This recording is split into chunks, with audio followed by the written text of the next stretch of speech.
The sky had faded from crimson to blue, and then black, before the people gave up, and the last of them descended the stairs.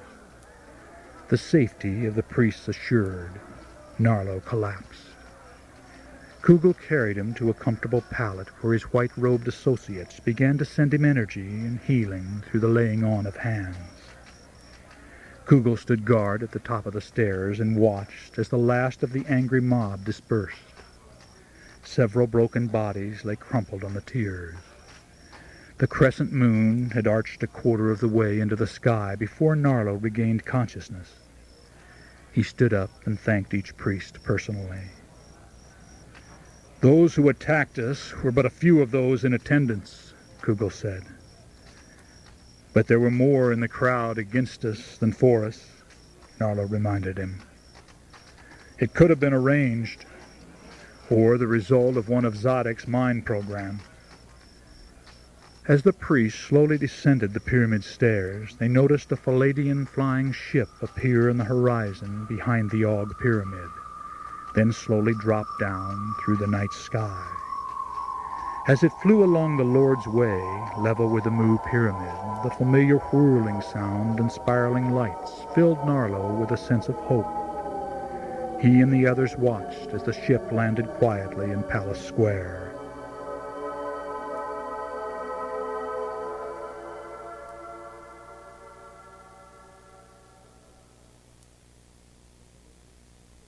"The Palladians will take the crystal records with them," Lers explained to Narlo as the two men shared breakfast on the Atlantean's apartment patio. "The people who remain loyal to us are all hiding their records. I've duplicated those I feel we might need and have hidden them in the caves." Narlo committed the secret location to memory. Endless miles of volcanic tunnels existed under the valley's surface. It was easy to hide things in the caves so that they would never be found. "Will the Palladians take any of the wise ones with them?" Narlo asked. "Those desiring to go." The Atlantean nodded. "And they can't help us?" "They can only observe. Shikoma was the one surviving successful example of Palladian concepts applied to this world. They know the shortage resulting from the crop failures can be corrected with increased trade. But Gehatek wants the people to suffer until they beg him to save them." "And all they have to do to be saved is get rid of their ineffectual priests, welcome the Jaguar army, and accept his fear-based religion." "Kugel is right.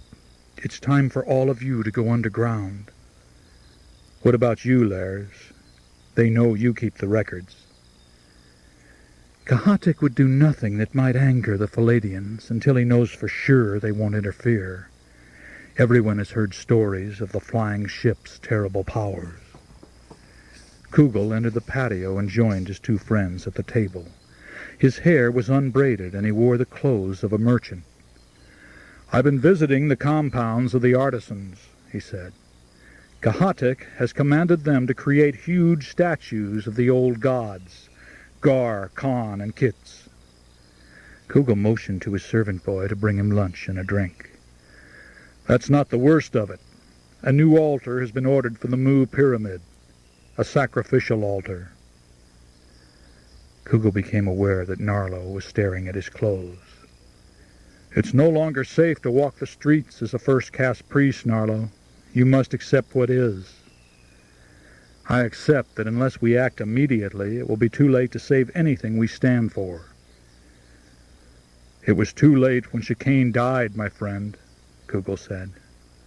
"I can't accept that. We should have acted before the Seven chose a new lord. We might have been able to pressure them to choose a more moderate path." Narlo slammed his fist down on the table. He trembled as the pain flared up through his arm.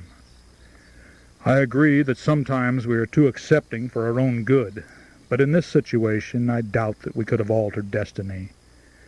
Are we not experiencing what our soul records demand of us?" Kugel said. "Wisdom can erase the records," Narlo snapped. "We haven't been wise." "What do you suggest?" Lers asked. Force the Shakoman Council to make a stand, and then issue a public statement condemning the idea of an army and the Jaguar cult. If enough people supported us, it could force Kahatik to change direction. What about the more likely result? Lars asked. As soon as it sniffed a rebellion, the army would kill the first and second caste priests and the people who supported them. Lars is right, Arlo. Kahatik won't step down because some of the people turn against him. The longer the drought continues, the more strongly they'll support him. At least half of them probably support him right now. That's still 100,000 people that are loyal to Talote, Narlo said. And what are the alternatives? The priests could leave Shikoma, Kugel replied. But to do that would be to desert our people, and none of us would do it. The priests could leave and invite their followers to come with them, Lars proposed. To where? To what? To another bloody city that believes like Kahatik and Zadok do? To the north, where no one lives because no one can survive? Kugel demanded. Even if Kahatik were to let them go, people wouldn't abandon the security of their homes for the uncertain and the unknown. What would Kahatik like us to do? Narlo asked.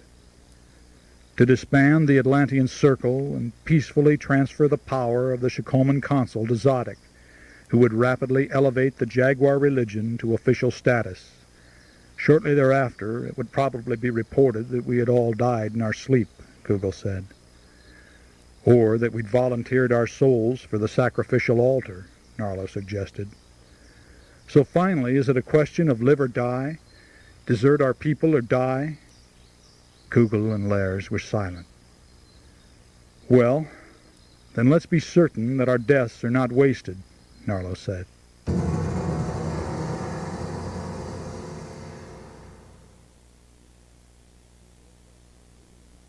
For a while, Kugel and I and our servant boys will be living in this cave, Narlo told the 15 of the Atlantean Circle. First, I suggest that we try to force the Shakoman Council to make a public stand. I think it can be done. But as part of the public statement, we will ask our followers not to rebel openly against the Jaguar. We'll call upon the populace to come to the Mu Pyramid on the Lord's Day at the best possible astrological time. Best time for what? Someone asked. We'll seek the advice of a trusted temple astrologer, Lars said, to give the event the power to influence generations to come. Narlo explained his plan in detail, and each member voted to accept it. Each of you is to talk to 4 members of the council and get them to pledge their support. I don't want a lengthy discussion before the vote because it might create fear. Make sure no one talks to Zeta. He's Cocker's spy. Kugel and I will talk to Sharot the elder. How will you pass through the city? Shapiko, the white-skinned wise one, asked.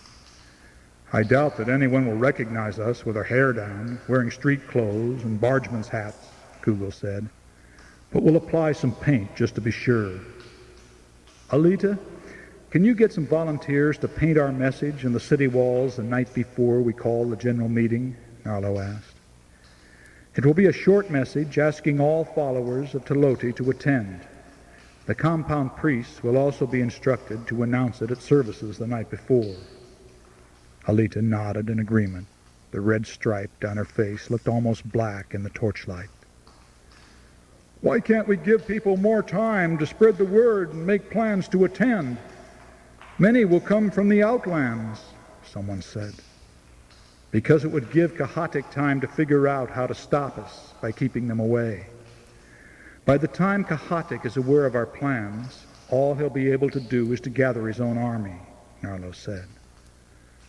But the army could prevent us from reaching the Mu Pyramid. 51 first-caste priests using crystal rods could hold off an army for a while, someone said. But only for a while, Kugel muttered under his breath.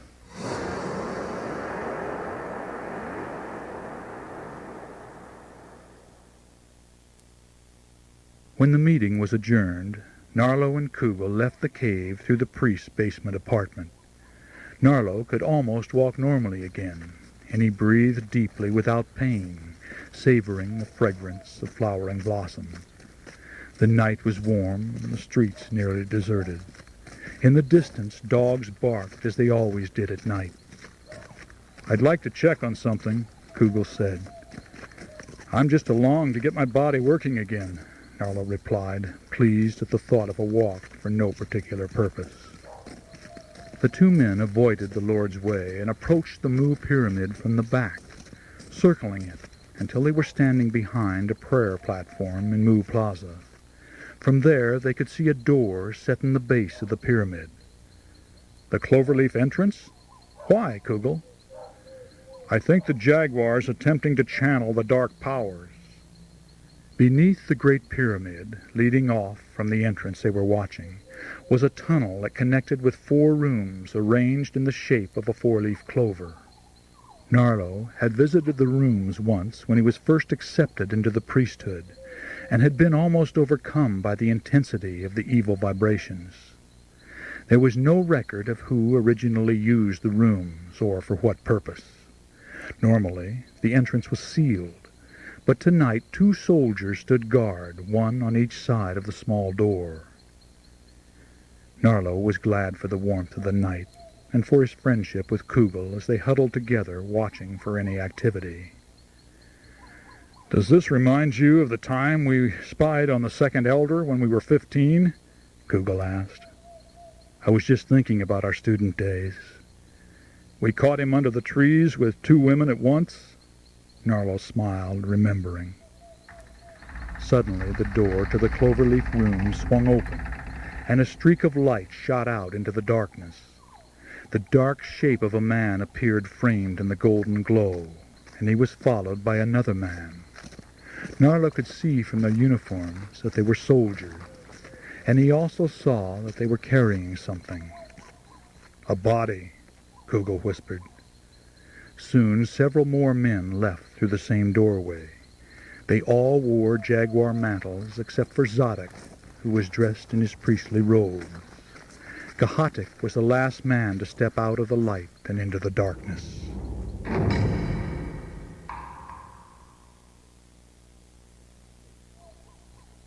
The 2 soldiers lifted the body and draped the lifeless arms over their shoulders. Gahatik, Zadok, and the others walked away toward the house of the Lord. The soldiers walked toward the river. Narlo and Kugel followed the soldiers at a discreet distance. On the dark street it would appear that the men were helping a drunken friend home, but there was no one on the street to deceive. At the river, Narlo and Kugel hid behind a wall. The light of the crescent moon danced across the ripples as the soldiers weighted the dead man's body with rocks and lifted it, one holding his arms and the other his legs. They swung the limp man back and forth a few times before releasing him. He landed with a flat splash a few feet from the shore and quickly sank beneath the inky surface. Hands on their hips, they watched to see if the body would surface. When it didn't, they walked away upriver. Narlo felt sick. "All through the spring, people have been disappearing," Kugel said. 3 of my priests have reported losses to me. I checked with others of the 52, and they've heard the same thing from their priests. If Gahatik is drawing a dark circle of power, he needs to drink the sacrificial blood every night from the new moon to the new moon, Narlo said and spat on the ground. "But people have been disappearing for almost 2 moon cycles," Kugel said. "Women, men, young and old. There's no pattern in those they choose." "Let's go to Alita's apartment," Narlo said. "Why?" "Let me figure it out as we walk." Narlo was tired by the 20-block walk to the artisan's apartment. Alita and her lover Sharika were still awake and invited the men into the colorful apartment. Narlo was surprised that Sharika also wore the red stripe on the right side of her face. Narlo and Kugel took turns telling them about what they had seen and heard. "Here's what I want you to write on the walls throughout the city, tonight," Narlo said. Kahatik has stolen 60 citizens for a nightly sacrifice to increase his power. Alita laughed. Yes, oh yes, she said. Sharika also thought it was an excellent idea. I'll protect you while you work. Kugel will protect Sharika. The two women quickly gathered their paints and supplies. Narlo and Alita would work on the north-south streets, Kugel and Sharika on those that ran east and west. Standing with his crystal rod ready and his psychic energy fully charged, Narlo watched Alita quickly paint the bright red glyphs and symbols that spelled out the message. By dawn they had encountered only a few farm workers who had risen early to make their way to the fields, and 13 walls shouted out their accusations against the Lord of Shikoma. I must sign them, Alita said after she'd finished the first sign. Absolutely not, Narlo replied. Yes, if I don't, they'll beat and kill other artisans to find out who painted them. This way they'll know. Then Sharika and I will go underground with you and Kugel. Narlo reluctantly agreed, and before sunrise the 2 men and 2 women were safely back in the cave. They'll paint over the signs as soon as they're reported, Kugel said. Yes, but by then thousands will have seen them, and they will spread the message to those who missed it, Alita said. I think I'd make a better revolutionary than a priest, Narlo said, staring into the flickering torchlight and tossing his jade and crystal rod from one hand to the other. Past life bleed through? Sharika said and laughed. Let's go to sleep, Kugel said, lying down on his pallet. The 2 women lay together. Narlo's body ached from the night's exertion, and he knew he wouldn't sleep. Sitting cross-legged in the sacred prayer position, his spine straight, his hands on his knees, he stared at the small flame before him and acknowledged the 4 holy worlds. The physical world of matter and the senses, the astral world of imagination and out-of-body travel, the mental world of intuition and psychic senses, and the spiritual world of Telote and the principles of his faith. As in heaven, so on earth. As in heaven, so on earth. He visualized a mandala, a cross with the 4 points representing air, fire, earth, and water. I open the seals. I ask for guidance in my acts of intention. Narlo held the sacred symbol in his mind for a long time until the vision surfaced, then faded, then surfaced again before his inner eyes. He watched, detached, as images of his beloved city turned blood red, and a dark cloud slowly settled over the pyramids and temples, the palaces and apartments. When there was nothing but blackness, he shivered and wanted to cry out, but the blackness began to fade until the city re-emerged, except that it wasn't Shikoma. It was another city, a larger, taller city, strange, a city of the future. On the walls of many buildings he could see the sacred symbol. As the vision faded for the last time, Narlo knew that the message of the Atlanteans would survive.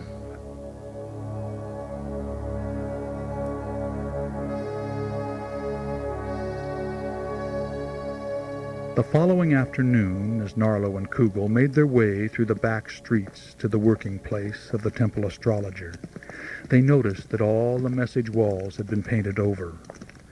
The walls of the large room were covered with charts and maps. In the center of the room was a polished wooden table. Narlo and Kugel sat on one side, and Shirit, the temple astrologer, sat on the other. Shirit was thin as a stick, with a hooked nose and white hair that covered his eyes.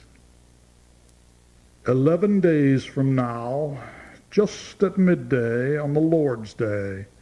It's the most powerful time this entire spring, Shirit said. Powerful? Will the message last for generations? Narlo asked. If it's charged with enough energy. That's the positive side if you choose this time. But there's another side. Narlo and Kugel looked at each other and then back at the astrologer. "It's a good time for the message, but a bad time for those who deliver it." "Isn't there another time that would—" "Not for 3 years," Shearet said quietly.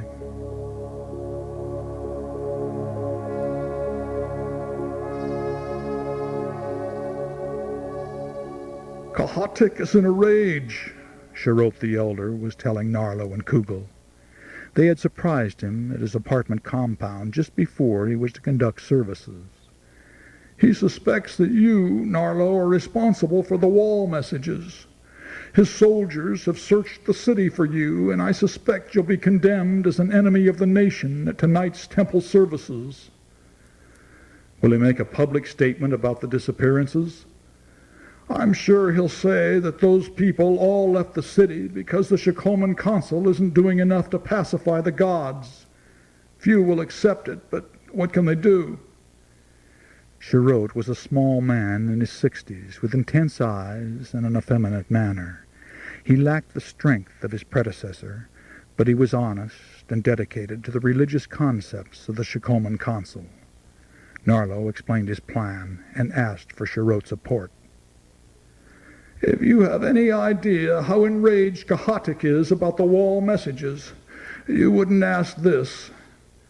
"He's upset because he's been caught murdering people."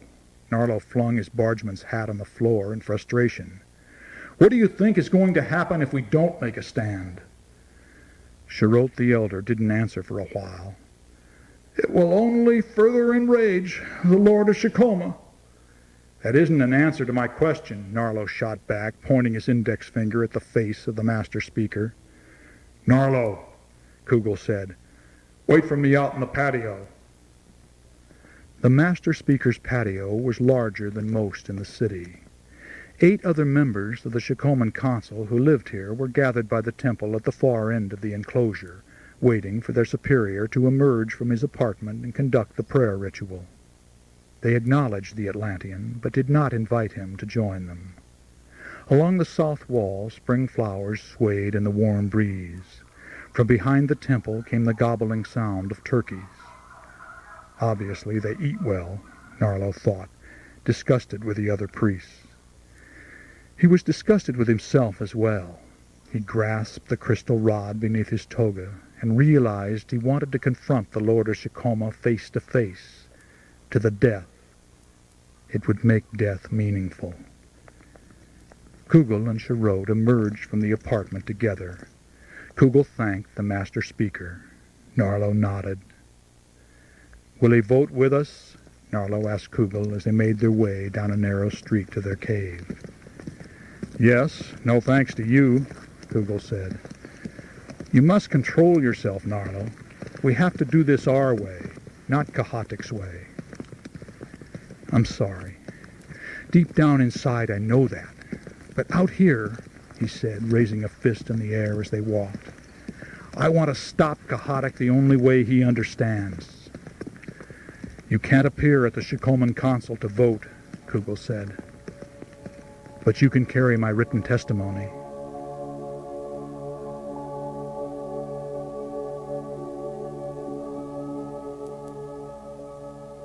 Ten days later, Narlo sat on a ledge in the hills overlooking Shikoma. The city glistened white in the late afternoon sun.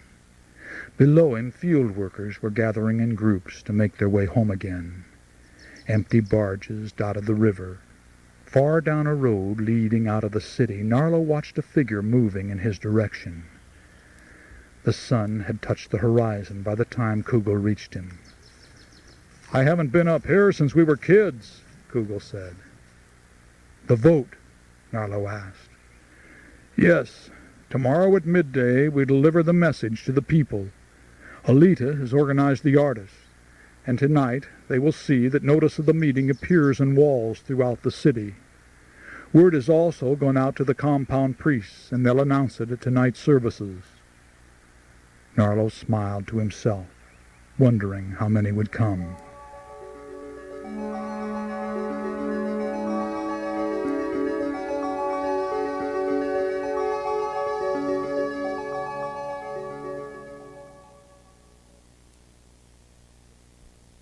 Tanzel trembled as he braided his master's hair by the flickering torchlight. "I want to go with you," the boy said, his voice quivering as he fought to control himself. "No, and if I don't come back, you're to return to your parents in the merchant community. Because you are my servant, the soldiers might seek you out." "I don't care what they do to me. I want to be with you." "I care what they do to you, Tanzel. You must live to spread our message. Now, there's nothing more to discuss." Narlo was dressed formally for a meeting of the Shikoman Council. White tunic, kilt, and sandals. Around his neck was a sacred symbol inlaid with jade and obsidian. Tanzel stood where the darkness hid his tears. He clenched his hand until his nails bit into his palm. "Tanzel, my mantle." "Here, master," Tanzel said, looking down to hide his red eyes. He stepped into the light, holding Narlo's red-feathered mantle. "Tanzel, Tanzel." Narlo took the mantle and set it down. Putting his arms gently around the boy, he soothed him as if he were a small child. Tanzel's arms locked around Narlo, the tears coursing down his cheeks. "Tanzel, if enough people support us today, Kahatik will be forced to change his direction." "How many people would that be?" Kugel asked. Narlo glanced up at his friend and saw Alita and Sharika standing next to him, waiting to join the march to the pyramid. "If half the people of Shikoman attended, it would be a show of force Kahatik couldn't ignore," Narlo said.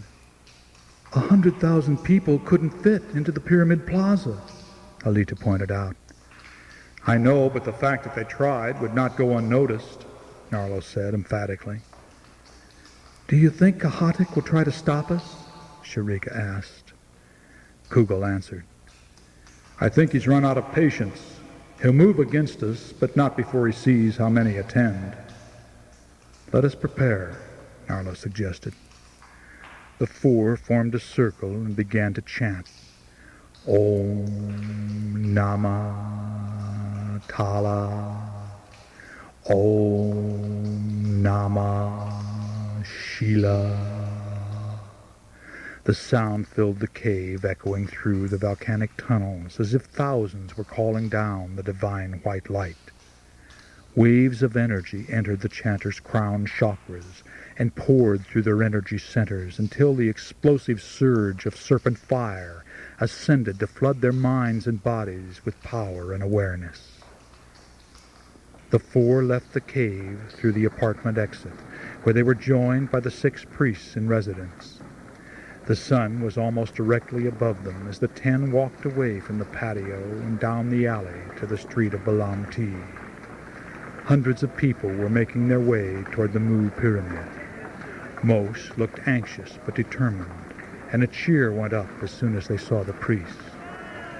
The 10 crossed the street, each priest carrying a crystal rod poised and ready, and made their way down the alley to the Lord's Way. There were no soldiers in sight. The Lord's Way was so crowded they could barely wend their way through the throng, but as soon as people noticed them, they made way. Some shouted encouragement, and some condemned Kahatik for his bloody deeds. The other members of the Shikoman Council were already lining the stairs that reached to the top of the Great Mu Pyramid. The base of the pyramid was crowded with second-caste priests and supporters, including Lairs and Shapiko. Narlo, Kugel, and the other 6 priests from the compound continued their climb, filing past their fellow council members until they reached a step that was unoccupied. Narlo stood 2/3 of the way up the pyramid. Kugel was several steps above him. Other priests took up their positions until the line extended all the way to the top, where Sharot the elder stood before the flames, his arms extended upward in silent prayer. Below were thousands of cheering, milling people. How many? How many? Not enough. Maybe 1 out of every 8 or 9. Not enough. Narlo looked past the crowd assembled at the foot of the pyramid and scanned the horizon from the snow-capped mountains and irrigated fields green with new life to the barren fields waiting for rain. He looked across the rooftops of his beloved city.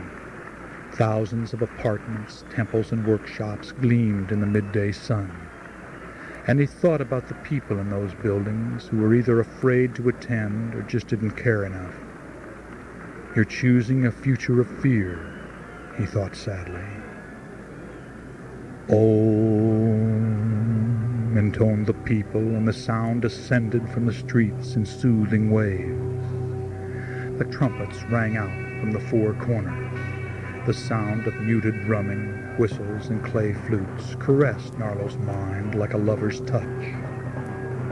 "In the divine name of the giver of all life, I open to the light," came Sherop the Elder's words. They were quickly echoed by the priests, the phrases rolling harmoniously down the stairs and then fanning out through the swaying people. As the opening ritual continued, the people responded with renewed energy and enthusiasm. "We seek the light of the giver of life. We seek the light of the giver of life," they chanted. Sherop the Elder addressed them. "People of Shikoma, for generations the Council has taught the Atlantean path of love and self-responsibility. Those of you gathered here today understand that there is no one to blame for our circumstances. All is a test, but wisdom can change circumstances. We can take positive action to create positive change. When we stop questioning and speaking out against the things we know are wrong, we give permission for our rights to be taken away from us. Kahatik, the Lord of Shikoma, and the Lord's elders want to destroy your religion so they can replace it with the religion of the jaguar. Ours is the power of light and love. The jaguar represents the power of darkness and fear. The battle lines have been drawn.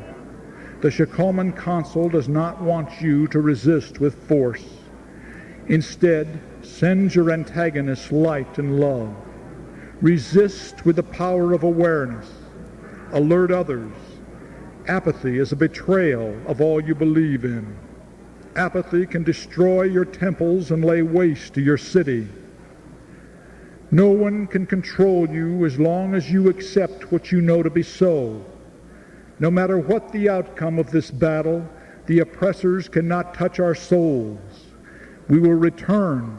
We will choose to return together to carry the torch of light as a shared goal.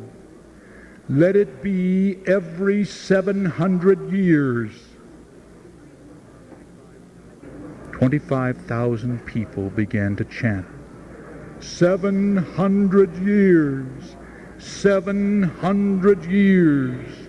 Their voices thundered as one, shattering the silence like the voice of a god descended from the sky to proclaim the future. Their arms raised, their eyes closed, they swayed like waves on a wind-driven sea. Narlo shivered at his people's response and started to pray silently.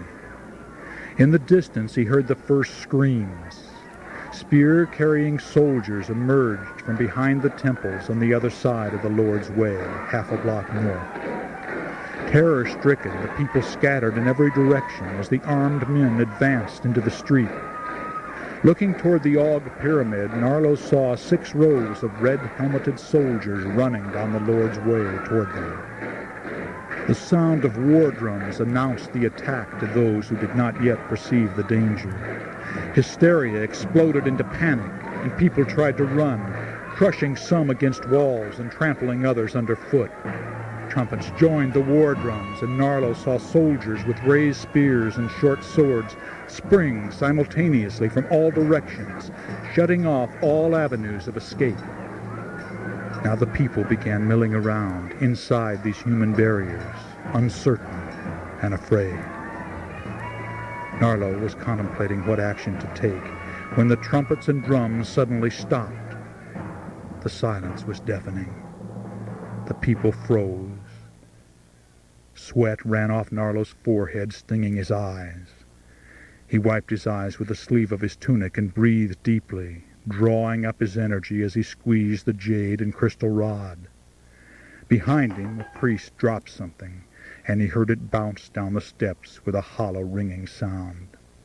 Below him he watched the soldiers slowly step back, opening escape routes to the thousands who filled the streets and surrounding plazas. The crowd hesitated momentarily. Then, as if shot from a sling, they surged down the streets and alleys, quickly emptying the area.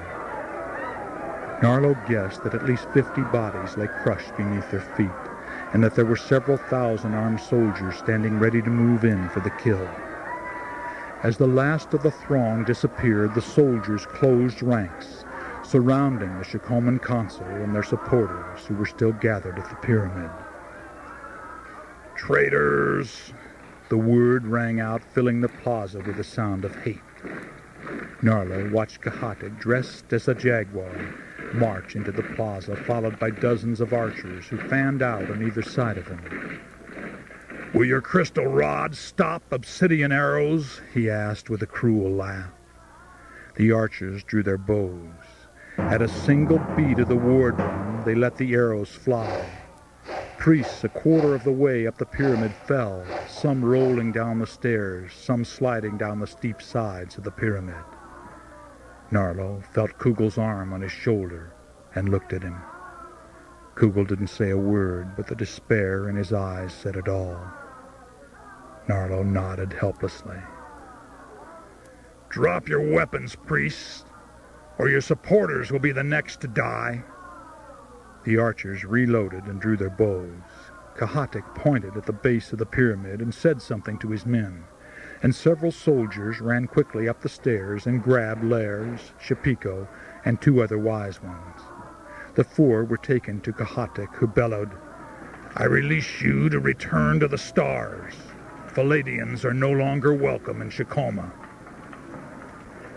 The soldiers marched the wise ones away. Narlo raised his rod high above his head and threw it down, shattering the jade and crystal. Soldiers armed with spears rushed up the stairs, motioning the priests to descend. By the time Narlo reached the Lord's Way, he didn't see Kahatik. An officer, dressed as a jaguar, instructed his prisoners to follow the soldiers, and the group was surrounded by a rectangle of armed men, spears ready. Narlo estimated that there were 35 first-caste priests and at least 200 supporters, most of them second-caste priests. With the exception of the wise ones, all the members of the Atlantean Circle had been captured. They marched south on the Lord's Way, across the river, past the walls of Palace Square and deserted Market Square. Finally, outside of the city, they came to a newly dug pit, the depth of 3 grown men. The prisoners were sent shuffling single file down the steep ramp into the gaping mouth of death. When the last of their number was at the bottom, workers dug away the ramp, tossing each shovel of dirt over the heads of the prisoners. Narlo brushed the dirt from his hair and scowled up at the diggers and soldiers who looked down on him from above. "Kahatik didn't have this dug overnight," Kugel said. "I thought they'd kill us on the sacrificial altar," a voice said. "The gods aren't interested in traitors," another voice answered. "Are they going to bury us now?" Dread spread among the group. There was enough room for twice their number standing up, but Narlo doubted they could all lie down at one time. Shirot the elder quickly moved to calm them and assigned several men to dig a latrine with their hands in one corner of the pit. At sunset, only 4 soldiers were visible from below, 1 at each corner. A few priests started chanting a mantra, and everyone joined them, drawing the harmonies of peace and love from deep within. Om Namah Taloti. Om Namah Taloti. Narlo watched the crimson sky turn cobalt blue and smiled. He had met his destiny, and he accepted it.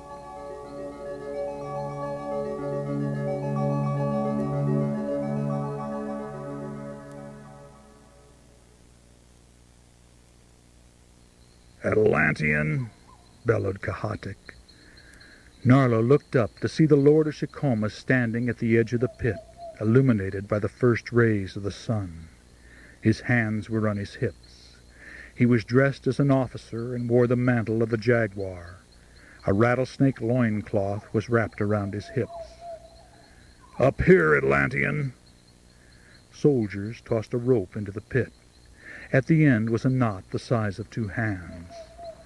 Narlo made his way through his friends to the rope. He wrapped it around one leg and then placed both feet on the knot and grasped the rope with his hands. The soldiers quickly hoisted him up as his body banged against the dirt wall, scraping his arms and legs. 2 soldiers pulled him over the edge, and he stood facing Kahatic. Laughter greeted the Atlantean as the 2 men faced each other at arm's length. 700 years. Kahatic cleared his throat and spat on him. Now the soldiers laughed too. "If you're coming back in 700 years, I'll swear on my father's grave I'll be there as well." He spat out the words contemptuously and laughed again, a long, insane laugh that nearly stopped the hearts of those in the pit. "If you believed in rebirth, you'd be living a different life today," Narlo said calmly. He looked directly into Kahatic's black eyes, ablaze with fury, and smiled serenely. "You smile now, Atlantean. Do you think you'll be smiling when I bury you?" Narlo didn't respond. "Answer me!" Kahatic's anger turned to scalding fury. Narlo's smile broadened as confidence deepened his serenity. "Stupid fool!" Kahatic bellowed. He struck Narlo in the chest, knocking him back into the pit. Those below scrambled out of the way as the Atlantean landed and lay in the dirt, his body twisted terribly. "Narlo!" Cougar was immediately beside him, tears streaming down his face. He saw that his friend's back was broken. "What does it matter?" Narlo gasped, trying to smile as he looked up into his friend's eyes. "Oh, Narlo, leave your body and do not return," Cougar begged. "There's no pain, no feeling. Later." "You know how to leave, please." "I'll see this through, my Cougar." Cougar sat with Narlo's head in his lap, gently stroking his forehead. There was no water and no food. At midday, 20 more people were thrown into the pit. 2 died. Most were hurt. The survivors told of the terrible discord and civil strife that reigned in Shikoma. "They're digging more pits," said a man with a broken arm. "It's the end of our world."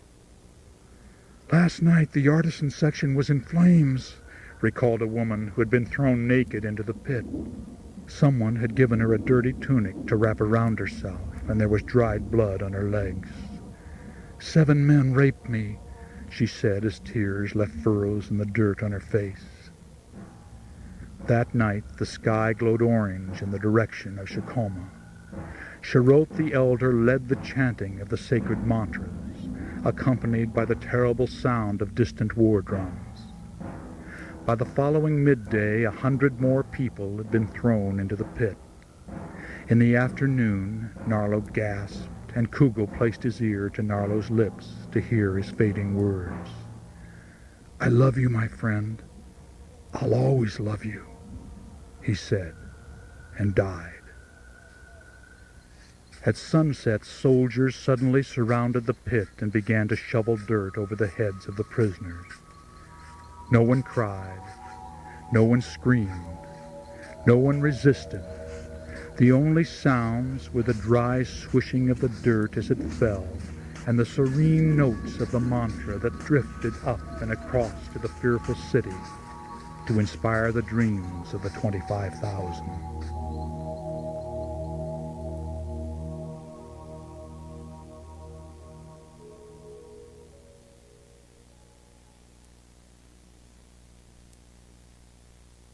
As an ending note that isn't in the book, several months after Simon & Schuster Pocketbooks published Earthly Purpose, A friend in Phoenix, Arizona, sent us a clipping from a November 1990 issue of the Phoenix Gazette. The headline said, "Ancient Site Reveals Mass Sacrifice, Scientists Say." The story explains that in all the years of archaeological exploration of Teotihuacan, only about 100 bodies had been found. In most cases, the victims had died with their hands bound behind their backs. But now, archaeologists have uncovered the burial site of 200 victims, and there is no sign that they struggled. "Perhaps they were poisoned," said George Cowgill, Arizona State University anthropologist. "We think that all of these people were sacrificed at the same time," Cowgill said.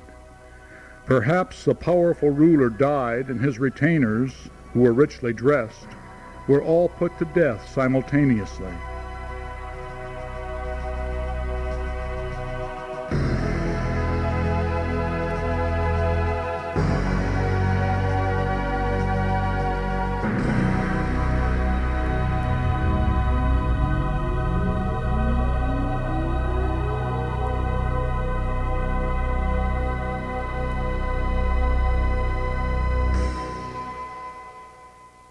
If you enjoyed this story, you may want to read the book. You listen to approximately 100 pages of a 275-page book, which offers considerably more information. Earthly Purpose is published by Pocket Books and is readily available in bookstores or from Valley of the Sun. The two-tape Teotihuacan Past Life Regression audio album is available at metaphysical bookstores or directly from Valley of the Sun. Write for a catalog if you aren't on our mailing list. This book on tape has been a presentation of Valley of the Sun Audio, Box 38, Malibu, California, 90265. Thank you for listening.